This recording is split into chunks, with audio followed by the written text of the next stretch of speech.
Pinangunahan ng Department of the Interior and Local Government o DILG kasama ang MMDA o Metropolitan Manila Development Authority, mga lokal na pamahalaan at sangguniang kabataan ang ikinasa nitong bagong programa ngayong 2024 na Kalinisan sa Bagong Pilipinas. Nakasabay sa selebrasyon ng taunang Community Development Day ngayong 6 ng Enero. Samantalang inanyayahan ni Pangulong Ferdinand Bongbong Marcos Jr. kahapon ang mamamayan na makilahok dito. Layon ng inisyatiba na buhayin ang diwa ng bayanihan sa bawat Pilipino at pakilusin ang gobyerno at mga sektor tungo sa pagkakaroon ng isang malinis na kapaligiran.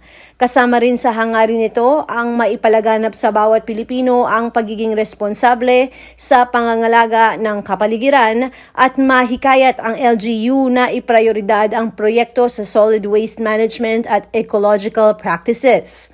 Kaugnay nito, inatasan ang lahat ng mga barangay na bumuo ng iba't ibang aktibidad sa Kalinisan Day. Sa Pasig City, nakiisa ang mga barangay kagaya ng Pinagbuhatan. Pinangunahan ng DILG Pasig kasama ng barangay sa pamunuan ni Robin Salandanan, Pasig Police Station, Peace and Order Department, Clean and Green, Solid Waste Management Office at Bureau of Fire Protection ang naging aktibidad.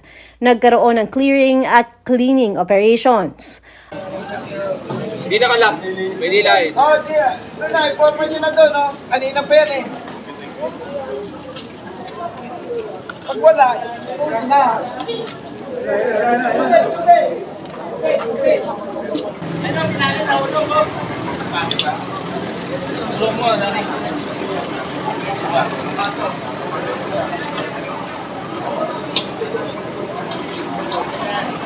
Okay na. Oh, doon na, doon. Kami.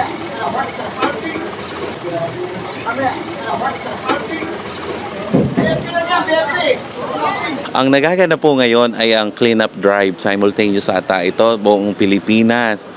Kasi kahapon nang tinawagan kami ng DILG para i-prepare, ihanda ang ating creek, Parian Creek. Dahil nga kailangan daw malinis, maisaayos, mapaganda. Ito ang napili ng DILG na ngayong araw. Alam ko naman to, ginagawa ito buwan-buwan. Pero ngayong araw napili ng DILG at ng MMDA. Andito ang MMDA, andito ang DILG, andito ang LGU. At nandito rin ang buong suporta ng Barangay Pinagbuhatan. Lilinisin natin itong yung creek. Kung makikita mo yung creek, medyo madumi na. Tapos at the same time, yung kapiligiran, yung mga puno, iti-trimming, lahat gagawin para mapaganda. Natutuwa ako dahil matagal ko nang sinasabi, nung pag-upo ko pa lang, sinasabi ko dapat linisin natin yung creek, pailawin natin, pagandahin natin para napapakinabangan, maging ang mga estudyante. Kasi malapit dun sa school Kailangan mapakinabangan ng mga estudyante, madaanan para hindi nagta-traffic sa main road. Sa aking mga kapatid, taga Pinagbuhatan, maraming salamat sa suporta at tiwala.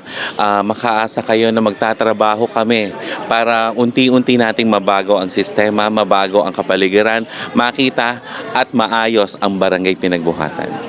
Ayon sa mga residente, nakakatuwa ang mga ganitong klase ng inisyatibo na mapapakinabangan nila. Malaki pong pasasalamat kay Kapitan Robin dahil kahit paano napapalinis na po yung creek namin. Magpapasalamat po ako sa LGU at sa Barangay Pinagbuhatan, lalo na po sa mga namumuno sa Pinagbuhatan. Sana po pagpatuloy nila yung clearing operation na yan para sa kalinisan din po ng barangay. Ako si Luan Peñano para sa latest ng iNews Pasig.